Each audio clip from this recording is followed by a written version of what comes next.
c'est Jonathan Bellil, je suis le fondateur du studio Hello. On développe des propriétés intellectuelles dans l'éducation, dans l'expérience d'architecture aussi pour les places publiques. Aujourd'hui, je vais vous parler d'un projet qui s'appelle Calmer.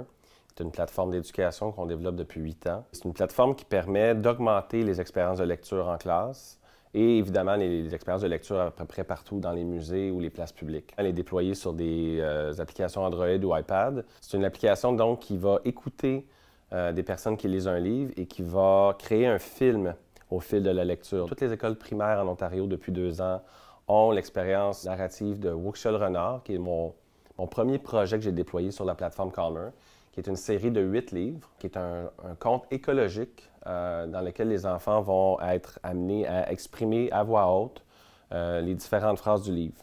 Puis à chaque fois que les enfants lisent le livre, évidemment, vu que c'est un film qui progresse, ils peuvent soit le lire de façon directe tout seul, ou soit faire une activité de classe. Souvent, ce que le professeur va faire, c'est qu'il va faire lire chaque phrase du livre par élève.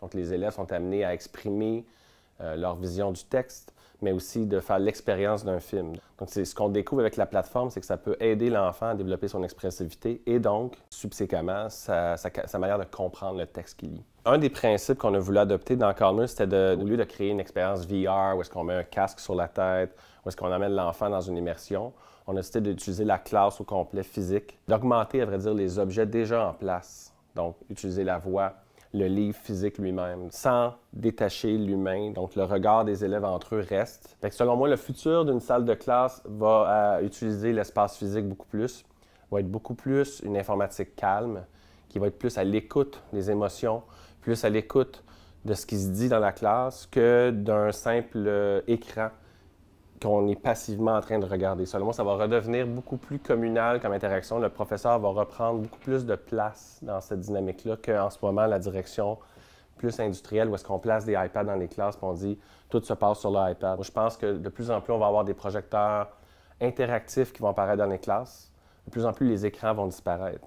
Puis on va revenir à une expérience de groupe où est-ce que les senseurs vont augmenter l'expérience de groupe, mais ne vont pas isoler les gens, soit dans des casques ou chacun sur soi, sur son écran. Pour l'instant, ce que je peux faire, moi, comme créateur, chercheur, c'est de créer des expériences qui sont des exemples de comment la technologie, les senseurs peuvent calmer les gens, ramener leur attention au présent, augmenter la compréhension des gens en présence, soit d'un dialogue, soit d'une expérience éducative, donc de renforcer l'apprentissage, puis aussi de donner aux jeunes, surtout les plus jeunes, une vision de l'informatique qui soit positive. C'est-à-dire, c'est comme un marteau, là. Je t'apprends à cogner un clou, mais l'informatique te permet de te poser des nouvelles questions, de voir le monde avec plus de richesse, d'avoir plus d'imagination. Pas de circonscrire ça dans une boîte, genre ça c'est un iPad, puis ça c'est des boutons, puis là t'es rendu autonome. Non, t'es autonome pour devenir encore plus cliqueur de boutons. Si je t'apprends comment ça fonctionne, puis comment ton cerveau réagit à l'informatique, je te donne des nouveaux outils pour questionner le monde, pour questionner le texte que tu lis, pour comprendre comment les algorithmes fonctionnent. C'est vraiment un outil, Calmer, pour questionner le monde aussi, parce que la façon que la technologie est faite, elle a besoin de toi.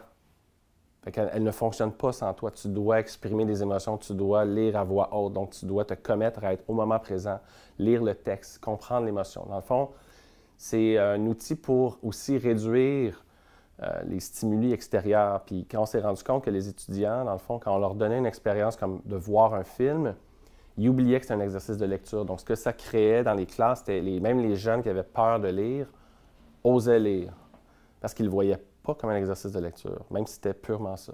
Le point est que je pense que dans le futur, puis Sony, Apple sont rendus là-dedans, 70 à 80 des tâches qui s'en viennent dans les 2 prochaines années vont se faire par la voix.